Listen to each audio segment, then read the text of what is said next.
What's up? We're back with another one. Today's warm-up, we just got 3 movements. We're gonna start by just running in place. The higher you lift your knees, the faster cadence you go, the more efficient it will be. So you guys choose the pace on that. Second up, we're doing half burpees. Okay, so I jump back to a plank, then I bring my feet back to my hands, jump and clap overhead. And then third, we're doing straight arm sit-ups. So I sit down, I lock my arms out overhead, I can point my hands towards the ceiling. They stay facing the ceiling the entire time. Okay, my arms stay extended, I sit up, push my arms alongside my ears. So just kind of a slight variation on the traditional sit-up that we do where we don't throw our arms, but it's also a good way to warm up the shoulders in addition to warming up the core. All right, for the workout today, I already know that I messed up. I didn't grab a chair for step-ups. Everyone bear with me, this will only take a second. I don't need you making fun of me. Don't need anybody talking bad about me. All right, here's what we got going on. Look at this fancy workout equipment I got. Yep, Chase approves. All right, we're doing a 10-minute workout today. We're gonna start with some suitcase step-ups. That means 1 dumbbell per hand, right?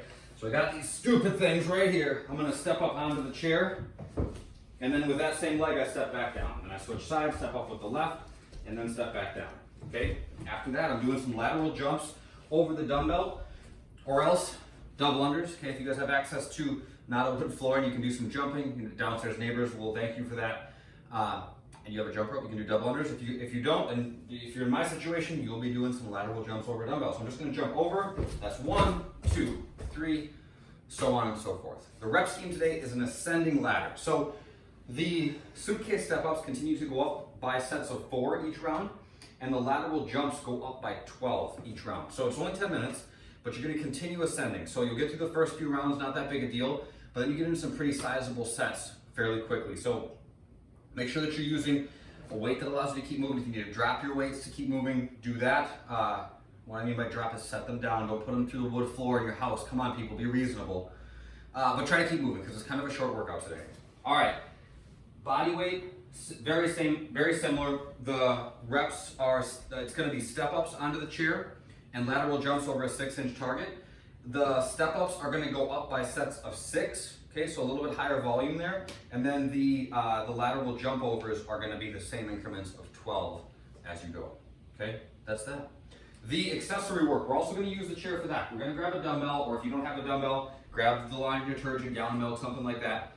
We're gonna do 3 rounds of 12 to 15 tripod rows per side and 8 to 12 dumbbell strict press. All right, so the tripod row is a good way to work on this motion. All right, we do this a lot in the gym, but when we're at home, we don't have access to the same equipment. So this is a good way to work on those things. All right, I'm gonna go 1 hand on the chair, 1 hand's gonna hold the weight.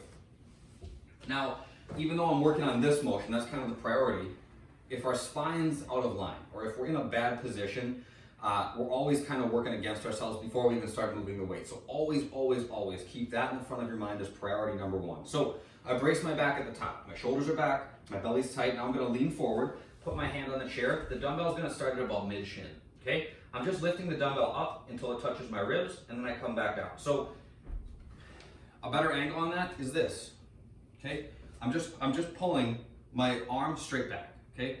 I'm not letting my elbow kick out to the side. I'm not doing like a curling motion up to here. I'm pulling my elbow straight back every time that I go, okay?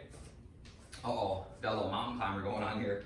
And then we're doing dumbbell strict press. So grab 1 dumbbell in each hand, pick those suckers up, squeeze your belly and butt, make sure that you're really tight here, press, and then come back down. So oftentimes we're doing a push press where we dip and drive to get the dumbbells moving.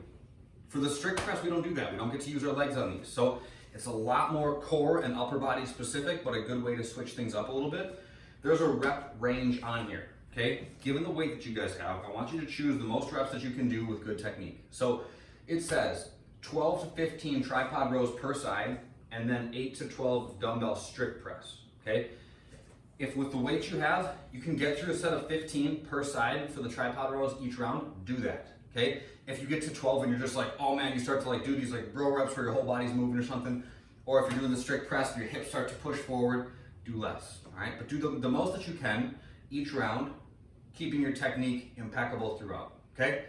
Once we get done with that, we're moving on to our mobility. So we're working on kind of a nitpicky little area today, vastus medialis. So this thing, I think it runs all the way like from, it's one of the quad muscles, I'm pretty sure, don't quote me on this, but we're gonna focus on the muscle right above the top of the knee on the inside of our leg right here.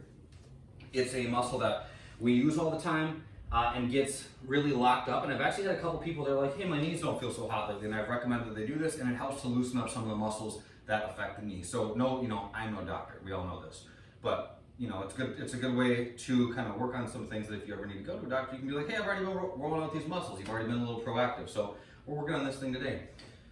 I'm gonna lay on my belly and I'm gonna put the ball right here. Okay, so we're gonna focus on this area. There's a little bit of room to move around, but this is the general area. We're not on the kneecap, we're on the muscle above it and on the inside of the leg, okay? This can get a little tender. I'm sorry in advance for how this feels. But as we know, the muscles that are the most tender are probably the ones that need the work the most. So I'm gonna put the ball on the ground. I'm just gonna just start by kind of rolling it around a little bit. And then I'm like, okay, yep, found a good little spot right there. I feel like I got some feedback immediately. I'm gonna pull my heel back towards my butt and then extend.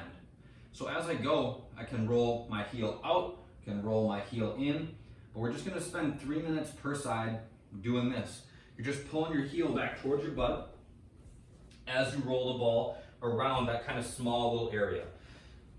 What we're doing when we lift our heel like that is we're trying to get those muscles to flex and then relax, and flex and then relax. And when we do that, the idea is that when the muscle is really tense, it kind of pushes the ball away, but then when the muscle relaxes, the ball sinks in a little bit further. So as opposed to just like taking the ball and just like grinding it in there, we're trying to let those muscles contract and relax and contract and relax in hopes that the ball can sink in even further as we go.